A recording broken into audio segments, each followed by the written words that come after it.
What's up, guys? I've got a couple new charts I want to share with you guys that kind of gives a confluence to some of the charts I've been posting in previous videos and on my trading view. And this one is called the Three Peaks Domed House Pattern. This is something that was studied by George Lindsay and Thomas Bukowski.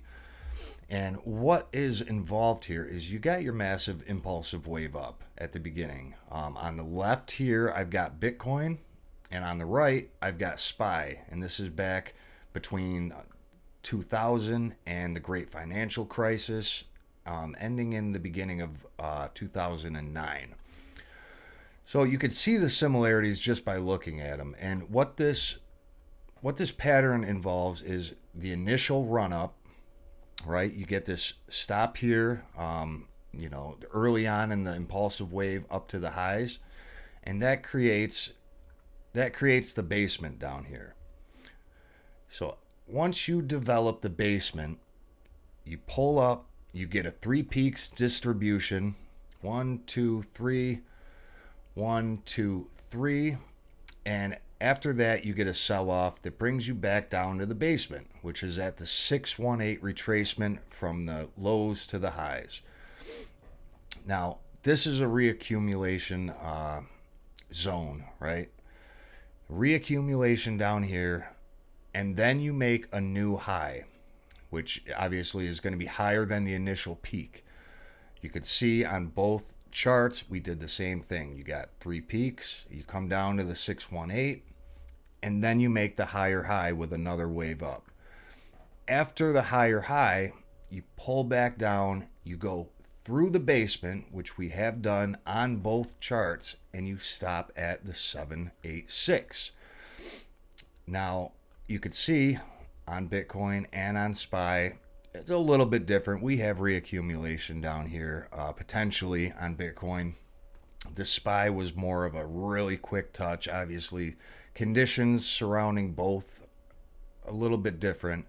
But after you undercut the basement, then you can see, I mean, this is obviously speculation at this point, but the SPY, once it came down to the 786, that instigated new all-time highs, massive impulsive wave, putting in a higher high than the previous high.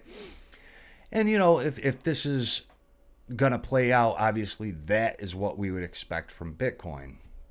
But not only that, I have labeled over here that this is also a classic Wyckoff distribution pattern.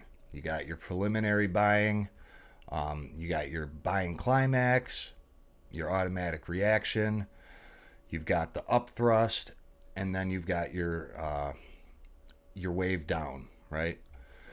And in Elliot wave, this is called an expanded flat correction. Let me see if I can pull up something here for you.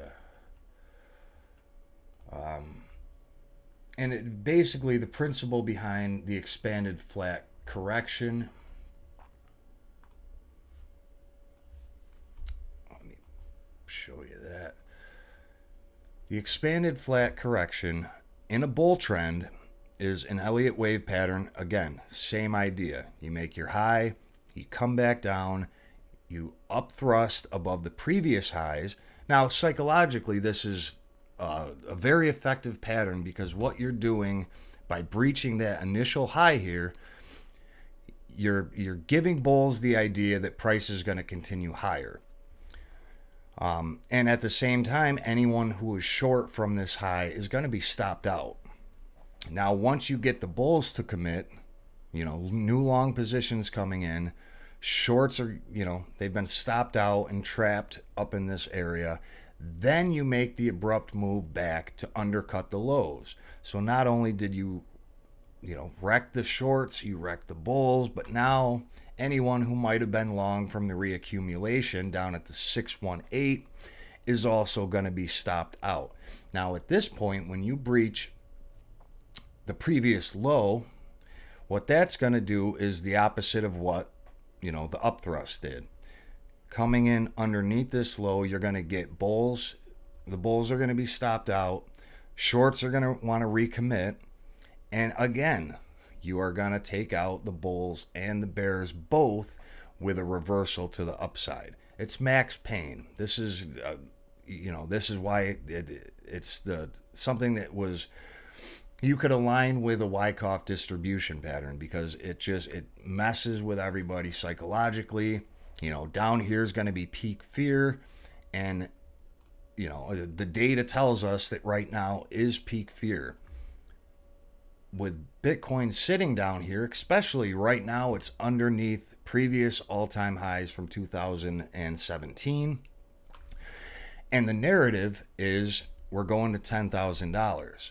So we're not only under the previous all-time highs, but everyone's convinced we're going to $10,000. So if everyone's convinced we're going to $10,000, nobody's going to buy here, at least not the majority, the retail investors, because they're expecting 10,000. And shorts have plenty of time to recommit. We're under the all-time highs. Everybody's bearish. That's the narrative. We're going much lower. The same thing at the top. At the top, we're breaking all-time highs. Nobody wants to sell because the narrative is we are going to 100K. Why would you sell at 65 or 69? Because we're going to 100K. You see how that works? It's a psychological pattern that disrupts traders mentally. It takes out, liquidations. It takes out, short positions, long positions. It takes out stop losses, and it just does the ultimate max pain move that there is. But it goes a little bit further than that, because if you're a harmonic trader, this is something you would look at as a bullish cipher pattern. You got the higher high, higher than the initial impulse, X to A. You got the 618 retracement, and because of the higher high, rather than this being a bullish Gartley, this would be a bullish cipher, which completes down at the 786, which, if I had this positioned correctly, it brings you down to the 786. Now, if we look back at SPY, which is the S&P 500 ETF, same thing. You got just about your six. It overshot it a little bit, but this, there's some pretty wild times during this event. Overshot the 618 just by a little bit. You got your higher high. You come back down, and guess where it lands? The 786. Do you see the similarities here? Max pain. This is the composite operator shaking you out of your positions, because the longer that we have positioned, maybe the crypto market was a little more resilient than, with the events going on, during this financial crisis, people were a little bit easier to sway out of their positions. You could see the movements a lot stronger, a lot faster, but they both have a 5-point impulsive wave structure within them. Again, this is just one more confluence with the number of things that we've been talking about in the Discord, on Twitter, on my trading view, that could be telling us that the lows are in. Again, this would be a max pain move, because everybody, for the most part, that's an exaggeration, but a lot of people are bearish right now. A lot of shorts are positioned for a move lower. Everyone's screaming 10,000, 12,000, whatever it is. And again, like I said in my previous video, I'm not going to say that there's not a chance we will try to spike the lows. That's common in any type of Wyckoff ranges. We could get an impulsive move real quick to spike the lows one more time to take out the bulls, stop losses, get shorts to recommit further, and then get the impulsive rally from there.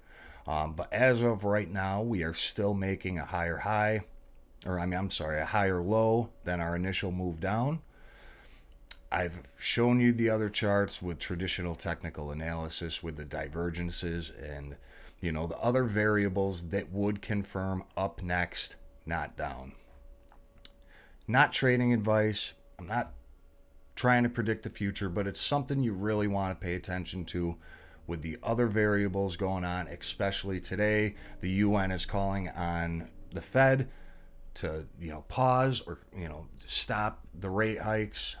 There's a lot of other things going on in the world that, make these type of calls really difficult, but it's something that, should be brought to everyone's attention. This is a pattern, the Three Peaks domed house that we were talking about back in December. I think we were up around probably in the 50,000s, 40, whatever it was. I think we were just coming down off of this impulse from our highs, right? You got the initial move down, which brought us back to the first floor in this pattern. So it's something to think about. There's a lot of confluence. We are sitting right at previous all-time highs. It just, when shorts really want to load up, they're not doing it from the bottom of the range. If this was a fake out to the downside, you would expect us to, be higher in the range. You would have expected after this point, our initial move up to about 25,000, you would think that would have been the time where we really just take the lows out. Because now at this point, everybody's had time to plan. Everybody's had time to position for a move lower. And it wouldn't make sense to give everyone time to position for that move when the entire narrative across, crypto, Twitter, wherever you're looking, the narrative is we are going lower. Everybody's convinced, just like they were at 65, 69,000. Something to think about. If you guys like these charts, the information I provided, like, subscribe, join our Discord, follow me on Twitter, whatever you want to do to support the channel. I'd appreciate it. And I'll continue making these videos. Until next time, guys, thanks.